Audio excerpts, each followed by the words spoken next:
guys, so mag-ano lang tayo, magdo-noodles ng ganito. Siya ay chicken. Chicken banana. Kasi gutom na naman ako guys. Alam niyo naman yung madam nyo. Laging gutom. Kaya, lagyan na. Ay, hindi. Nakaano pa siya, naka-plastic. So, buksan mo muna natin. So guys, pero kailangan muna natin ng gunting. So, kumuha muna tayo. So, let's go. Kuha-kuha naman. So, ito yung kukunin kong gunting sa aking desk. Take yung desk ko, guys. Yan. So, ito na ang gunting. Woo! Umipad yung isa, oh. Ano yun? She was a fair.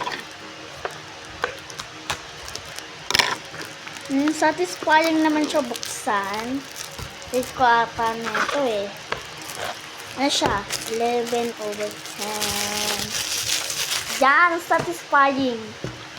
So, ito yung ano niya. Mukha naman siyang papel neto. Yung pag ano. Kasi hindi siya katulad ng kasi na. Oh, ito pa yung kanyang ano. Pero siyang itlog. Tapos lettuce. Yan, basta. Ito. Chicken kasi yung ano yung flavor niya. Buksan natin. So, guys, nagpapainit na ng tubig si mama. So, ako, bubuksan ko naman tong aking noodles. Ito pa yung ano ko, standing. Hindi ko talaga mabuksan. My God! Ano ba yan? Paano na natin yung mainit na tubig kasi ang bilis ng kumulo. Oh my gosh, that's shy! So, ito yung ano, mainit na tubig. So, ito yung sa kuya ko, ito yung akin.